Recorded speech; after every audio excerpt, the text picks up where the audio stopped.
Hello student, Safat Khan chemistry math online classes में आपका बहुत स्वागत है। आज हम लेकर एक वीडियो आए हैं क्लास 11 की। पहला लेसन है रसायन विज्ञान की कुछ मूल अवधारणाएं, some basic concepts of chemistry. तो सबसे पहले हम इसमें आपको परिभाषा ना बताकर सबसे पहले आज हम आपको बेसिक चीज़ें बता रहे हैं। उनका जानना बहुत ज़रूरी है केमिस्ट्री में। अगर उनको नहीं आएगा तो आगे चलकर हमें क्वेश्चन को समझने में कठिनाई होगी। तो हमारे चैनल पर जो लोग नए हैं वह सब्सक्राइब जरूर कर लीजिए ताकि इससे रिलेटिव वीडियो आपको मिलती रहे। आइए यहाँ पर सबसे पहले हम आपको बताएंगे इसमें कि अणुभार, कोई भी यौगिक होगा उसका अणुभार कैसे निकाला जाता है। इसकी जानकारी होना हर स्टूडेंट्स को ज़रूरी होता है। केमिस्ट्री में अगर आपको ये नहीं आता है तब दिक्कत है। आप पढ़ रहे हैं रसायन विज्ञान, आपसे पूछ लिया जाए कि रसायन विज्ञान के आधुनिक जनक कौन हैं, तो रसायन विज्ञान के जो आधुनिक जनक हैं वह लेवासिये हैं। लेवासिये आधुनिक रसायन विज्ञान के जो जनक माने जाते हैं वो लेवासिये हैं। तो सबसे पहले हम आपको बताएंगे अणुभार निकाला कैसे जाता है। कोई भी अगर कंपाउंड है, जैसे हमारे पास एक कंपाउंड है HCl, अगर इसका हमें अणुभार निकालना है तो कैसे निकाला जाता है ये जानकारी हर स्टूडेंट का होना ज़रूरी है। तो अणुभार कैसे निकाला जाता है, अणुभार कैसे निकाला जाता है मॉलिक्यूलर वेट। तो जो यहाँ पर तत्व आपको दिखाई पड़ रहे हैं इन्हीं का परमाणु भार लिख लेते हैं और सबको जोड़ लेते हैं तो मॉलिक्यूलर वेट आसानी से निकल आता है। तो हाइड्रोजन का परमाणु भार कितना होता है, आपको तत्वों का परमाणु भार और परमाणु क्रमांक रटना जरूरी है। कम से कम 1 से लेकर 30 तक आपको रटना है। अगली वीडियो में आपको बता देंगे 1 से लेकर 30 तक इसको रटना बहुत जरूरी है। जैसे हाइड्रोजन है, मान लीजिए इसका परमाणु क्रमांक 1 होता है, परमाणु भार भी 1 होता है।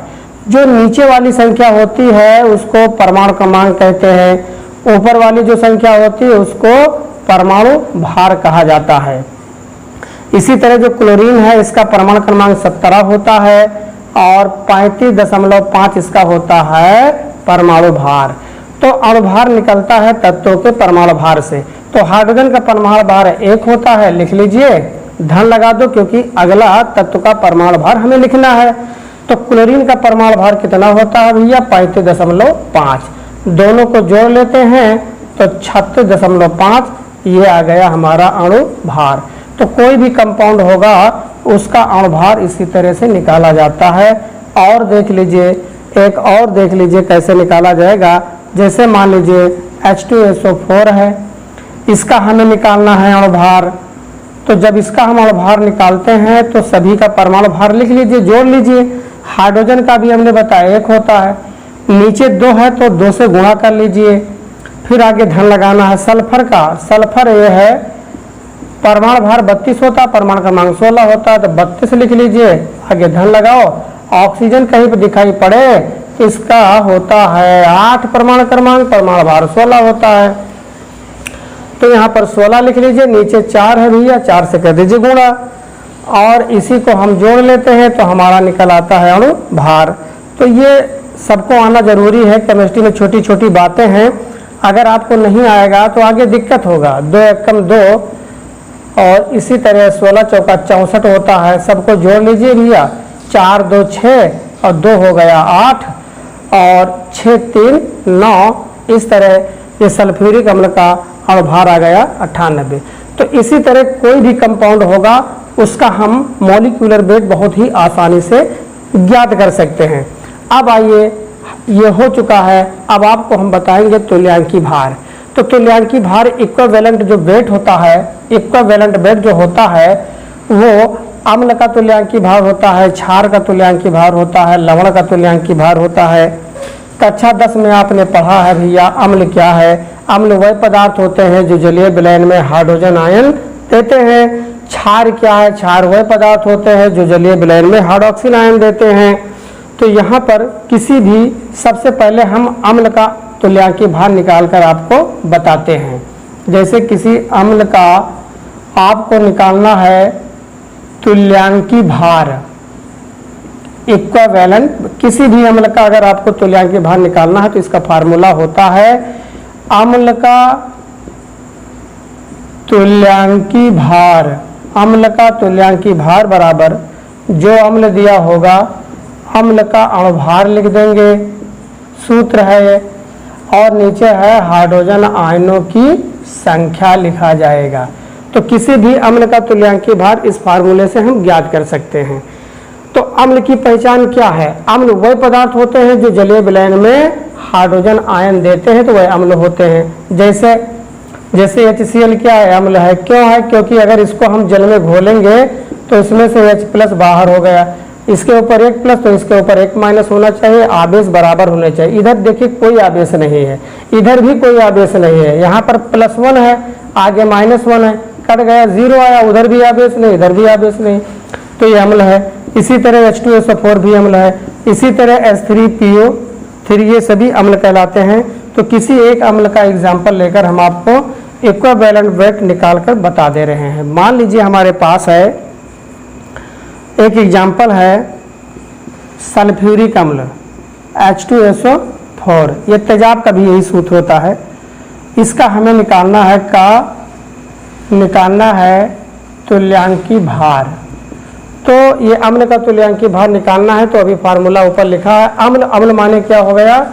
H2SO4 का हमें निकालना है पहले अणु भार, और नीचे है H+ आयनों की संख्या। अब देखिए H+ आयनों की संख्या आप कहाँ से निकालेंगे? इसी अम्ल को जब जल में घोलोगे तभी मालूम होगा कि हाइड्रोजन आयनों की संख्या कितनी है।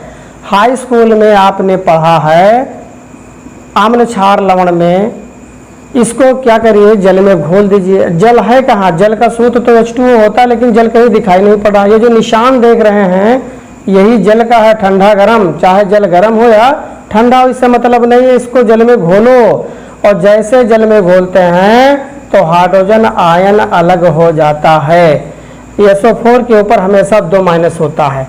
SO4 को कहते हैं सल्फेट, इसके ऊपर डबल माइनस होता है। यहाँ पर भी 2+ होने चाहिए, तभी संतुलित नहीं है। यहाँ पर हाइड्रोजन 2 है ना, तो इसको 2 से आप गुणा कर दीजिए। अब देखिए 2 1 कम, देखिए 2+ आया कि नहीं, यहाँ पर 2- है कि नहीं, तो यहाँ पर 2 1 कम 2+, और ये 2- मिलके भैया 0 हो गया, आवेश 0 हो गया दोनों तरफ। तो अगर सल्फ्यूरिक अम्ल में पूछा जाए कि हाइड्रोजन आयनों की संख्या कितनी है, तो 2 1 कम 2+, तो यहाँ पर हाइड्रोजन आयनों की संख्या आप क्या लिखेंगे? 2 लिख देंगे। और अणुभार तो भी निकालना हम आपको बता चुके हैं। हाइड्रोजन का 1 परमाणु भार, नीचे है 2, सल्फर का परमाणु भार 32 होता है, ऑक्सीजन का 16 होता है, नीचे है 4। हाइड्रोजन आयनों की संख्या निकला 2, 2 1 कम 2, 32, 16 चौका 64। अब क्या करिए, सबको जोड़ लो। अभी 98 आया था, क्योंकि 4 2 6 2 8 और 6 3 9, 2 1 कम 2, 2 चौका 8 1 9, 2 9 18, इस तरह 49 आ गया। किसी भी अम्ल का आप तुल्यांकी भार इसी तरह निकालेंगे। और अगर आपका यहाँ पर आ गया कि क्षार आ गया, कि क्षार का तुल्यांकी, क्षार क्या है भैया? जिसमें OH होता है, जैसे इसको क्या करिए जल में घोल दो तो OH का निकलना जरूरी है। OH बाहर हो गया, यानी इसके ऊपर 1- तो इसके ऊपर 1+। तो क्षार वह पदार्थ होते हैं जो जलीय विलयन में हाइड्रोक्सिन आयन देते हैं। तो किसी भी क्षार का यदि आप तुल्यांकी भार निकालते हैं तो क्षार का अणुभार होता है। यहाँ पर यही फार्मूला बन जाएगा क्षार का अणुभार, और यहाँ पर हो जाएगा हाइड्रोक्सिल आयनों की संख्या। अब मान लीजिए हम क्षार हमारे पास आ गया है इस समय NaOH, ये क्या है? Sodium hydroxide. क्षार की पहचान OH है, तो ये है सोडियम हाइड्रोक्साइड। इसे कास्टिक सोडा भी कहा जाता है। तो कास्टिक सोडा का अगर हमें तुल्यांकी भार निकालना है तो यहाँ पर कास्टिक सोडा लिख देंगे भाई, जिसका निकालना होता है उसी को यहाँ पर लिख दिया जाता है NaOH। और यहाँ पर जो सूत्र होगा वो होगा हाइड्रोक्सिल आयनों की संख्या। अब इसी में देखिए इसका अणुभार ऊपर वाले को निकाल लीजिए। हाइड्रोक्सिल आयनों की संख्या कितना हो जाएगा, तो इसको हम क्या करते हैं, इसको जल में पहले घोलो तो Na भैया अलग हो गया, OH अलग हो गया, इसके ऊपर एक माइनस है तो पक्का जानिए इसके ऊपर एक प्लस ही होगा। तो हाइड्रोक्सिल आयन इधर एक है और यह संख्या नहीं, अगर 2 होता तो हाइड्रोक्सिल आयनों की संख्या 2 हो जाता, 1 है तो हाइड्रोक्सिल आयनों की संख्या यहाँ पर 1 ही लिखा जाएगा। तो यहाँ पर देखिए सोडियम का परमाणु भार 23 होता है, ऑक्सीजन का परमाणु भार 16 होता है, हाइड्रोजन का परमाणु भार 1 होता है, हाइड्रोक्सिल आयनों की संख्या 1 है, सबको जोड़ लो 40 आएगा। 6 1 7 3 10 और 2 1 3 1 40 आ गया, एक आंसर आ गया। और एक थोड़ा सा देख लीजिए, मान लीजिए NaOH नहीं है आपके पास, कोई और दूसरा ले लीजिए। दूसरा लेते हैं, जैसे यहाँ पर कोई भी क्षार और आप ले सकते हैं, अमोनियम हाइड्रॉक्साइड ले लीजिए, NH4OH, अमोनियम हाइड्रॉक्साइड, ये अमोनियम हाइड्रॉक्साइड है NH4OH। NH3 होता तो ये अमोनिया है, NH4 है तो अमोनियम OH से हाइड्रॉक्साइड, और अगर यहीं पर हो जाए NH4Cl तो ये अमोनियम क्लोराइड हो जाएगा। बहुत सारे क्षार के एग्जाम्पल हैं, अमोनियम हाइड्रॉक्साइड ले लीजिए। तो यहाँ पर जो निकालेंगे अमोनियम हाइड्रॉक्साइड का निकालेंगे क्या, अणुभार, NH4OH का अणुभार निकालेंगे, बाकी फार्मूला वही है। अमोनियम हाइड्रॉक्साइड का अणुभार, अमोनियम हाइड्रॉक्साइड का तुल्यांकीय भार निकालेंगे तो अमोनियम हाइड्रॉक्साइड का अणुभार बटा हाइड्रोक्सिल आयनों की संख्या। नाइट्रोजन का कितना होता है, 14 होता है परमाणु भार, हाइड्रोजन का 1 अभी हमने बताया है, ऑक्सीजन का 16 होता, हाइड्रोजन का 1 होता, हाइड्रोक्सिल आयनों की संख्या इसमें 1 है। अगर इसको तोड़ेंगे NH4OH को अगर हम 2 भागों में तोड़ेंगे तो NH4 प्लस अलग हो जाता, OH, इसका मतलब हाइड्रोक्सिल आयनों की संख्या इसमें 1 ही है, तो यहाँ पर 1 लिख दिया गया। और इसको सॉल्व कर लेते हैं, 4 4 1 कम 4 हो गया, 16 हो गया, सबको जोड़ लो, 4 1 कम 4 16, ठीक है, ये हो गया 1 6 6 1 7 4 11 और 11 और 4 15, हासिल 1 आया, 2 और 1 3 35 आएगा। तो ये अमोनियम हाइड्रॉक्साइड का जो तुल्यांकीय भार है वो कितना आया, 35 आया। 6 4 10 और 4 14 और 1 15, 1 1 2 और 1 3 35 आ गया इसका आंसर। अब ये लवण का देख लीजिए, अगर आपको लवण का तुल्यांकीय भार निकालना है लवण का, तो यहाँ पर अम्ल नहीं, यहाँ पर क्या लिख देंगे, लवण। कोई भी लवण अगर होगा तो लवण का अगर तुल्यांकीय भार निकालते हैं तो यहाँ पर हो जाएगा, उस लवण को लिख देंगे जिसका निकालेंगे, तो लवण का तुल्यांकीय भार, यहाँ पे क्षार काट देंगे, यहाँ पे लिख देंगे लवण, मान्य होता है नमक, और यहाँ पर भी चेंज हो जाएगा, यहाँ पर हो जाएगा धन या ऋण आवेशों की संख्या, आवेशों की संख्या, चाहे आप धन का ले लीजिए या माइनस का ले लीजिए, प्लस माइनस कोई भी ले लीजिए बराबर ही होता है। तो मान लीजिए कोई लवण हमारे पास है नमक, जैसे ये NaCl क्या है, नमक है, अमोनियम क्लोराइड क्या है, नमक है, ये सभी कहलाते हैं नमक लवण। लवण कैसे बनता है, हाई स्कूल में आपने पढ़ा है कि अगर अम्ल और क्षार को मिला देते हैं तो लवण का निर्माण हो जाता है। NaCl का अगर हमें निकालना है तुल्यांकीय भार, तो यहाँ पर लिख देंगे, यहाँ पर क्या लिख देंगे, NaCl का अणुभार और बटा धन या ऋण आवेशों की संख्या, धन या ऋण आवेशों की संख्या, आवेशों की संख्या। अब देखिए अणुभार निकाल लीजिए, पहले ऊपर सोडियम का परमाणु भार कितना होता है, 23, क्लोरीन का होता है 35.5, धन या ऋण आवेशों की संख्या, इसको क्या करिए, तोड़िए भाई, घोलो, तो ये Na अलग हो गया, Cl अलग हो गया, Cl के ऊपर हमेशा 1 माइनस होता है, सोडियम के ऊपर हमेशा 1 प्लस होता है। क्यों होता है, क्योंकि सोडियम का परमाणु क्रमांक 11 होता है, 2 और बोरबरी के अनुसार निकालते हैं 2 8 18 32, तो इसके बाहरी कोष में 1 है, तो तो बाहरी कोश में 1 है, तो ये आवर्त सारणी के पहले वर्ग में रखा गया है, और पहले वर्ग में सभी मेटल होते हैं, धातु होते हैं, इसलिए इसके ऊपर 1 प्लस, तो इसके ऊपर 1 माइनस। तो यहाँ पर देखेंगे धन या ऋण आवेशों की संख्या, अगर धन के आवेशों की संख्या देखते हैं तब भी 1 है, ऋण के आवेश 1 है, तो चाहे आप धन वाला ले लीजिए, चाहे यहाँ पर ऋण वाला ले लीजिए, दोनों चिन्ह बराबर ही हैं। तो आप यहाँ पर 1 लिख दीजिए नीचे हर में, यहाँ पर लिख दीजिए 1 और सबको जोड़ लीजिए उधर। 23 में दशमलव नहीं हमने लिख दिया, 35.5 इसमें आपको ऐड करना, 35.5 जोड़िए, देखिए क्या आता है, 5 3 8 3 2 5, अर्थात ये आपका आ गया भैया 58.5। ठीक किसी प्रकार आप और भी निकाल सकते हैं। मान लीजिए अमोनियम क्लोराइड नौसादर NH4Cl, ये अमोनियम क्लोराइड है, लवण है, इसे नौसादर कहते हैं। तो यहाँ पर हम लिख देंगे NH4Cl, बाकी सूत्र सब कुछ वही है, इसमें कुछ करना नहीं है, देख लीजिए,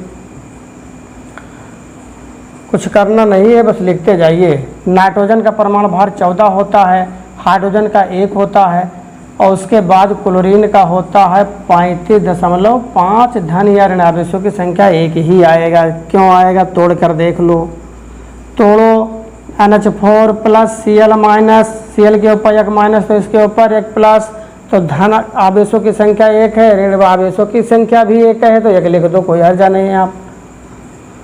आप देखिए यहाँ पर 14 आया, 4 एकम 4 आ गया, और ये आ गया है 35.5, सबको जोड़ लेना है।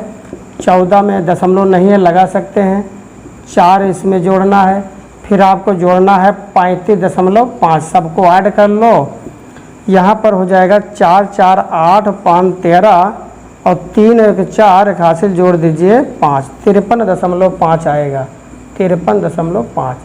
तो इस तरह आज पहले पाठ में आपको हम रसायन विज्ञान की कुछ मूल अवधारणाएं जो हैं, some basic concept of chemistry में, आज हमने आपको सिखाया है कि अणुभार, मॉलिक्यूलर वेट, तुल्यांकी भार, इक्विवेलेंट वेट कैसे निकाला जाता है। कल हम आपको इसकी अगले पाठ में जब पार्ट 2 बताएंगे तो इसकी जो भी परिभाषाएं हैं चालू हो जाएंगी, और ये हमारा आज बेसिक कॉन्सेप्ट था, इसकी जानकारी होना बहुत ज़रूरी है हर स्टूडेंट्स को।